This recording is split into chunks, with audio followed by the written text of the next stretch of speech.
We've talked about people. We talked about blurring people. We've talked about the sun. I presume that was not an issue at all with the Matterport Pro3 camera. No. The distance in terms of your paces.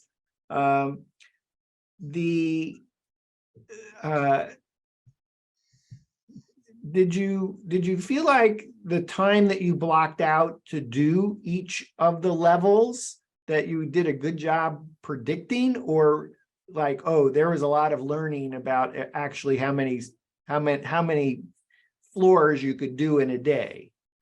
No, I mean, I had enough time. The first ship was 5 days, and then the second ship was 4 days. And the 4-day one, I'm going to tell you, I think that is the shortest amount of time I'll never do a 3-day cruise and get a full ship. So I had enough time. And like I said, since I was a cruise director and I've been there and done that for so many years, I knew how the flow of a cruise ship works and how the people there work. And my working with them was easy peasy because, I'm a performer. I was a cruise director. I know how to talk to them.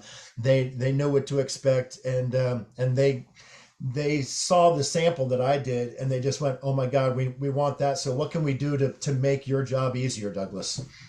So isn't that awesome? So, so you actually did a little show and tell with the people on the ship to help get them excited about what you were going to do to help open doors, get things to look right, nice, and be available when you needed to. Correct. To be scanning. Oh, okay. And both ships, both companies, I mean, everybody on board they were so nice and so helpful. I mean, I have to, tip my hat to all of them. They were a great crews on both ships, and I appreciated that.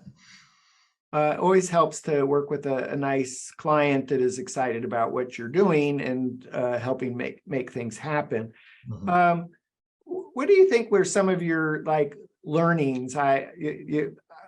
You've mentioned it sounds like you would never do a cruise ship again unless you had the fastest, latest iPad that had the most memory and it had the fastest processor on it. That seemed like it was a really good learning. What else was your takeaway of okay, when we go do our third full cruise ship, we're going to check that box. What else? Oh, what else? I don't know. I mean, I think I had it pretty much under control by the time I finished the second ship.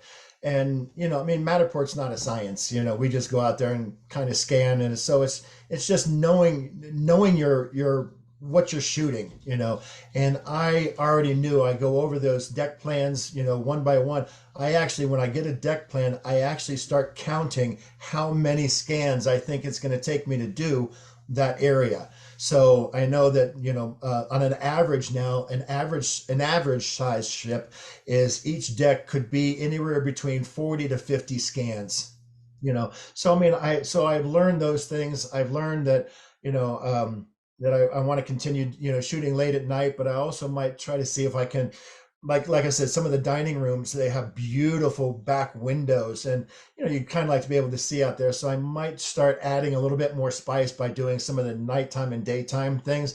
But the hardest part about that is when you're going in to watch the virtual tour, you don't know you clicked on this one and you're in daytime. Well, you don't know that you can click over here and go to the nighttime one unless you do an icon and blah, blah, blah, and say that. So, some of that, I think sometimes icons are a little bit of an overkill. I hate seeing something that's, like a ship, I don't know how many I think I have. I have 45, I think, icons on one of the ships. I would hate to see 80. That would just be to me, that would just be overkill. So, doing the nighttime and the daytime shots are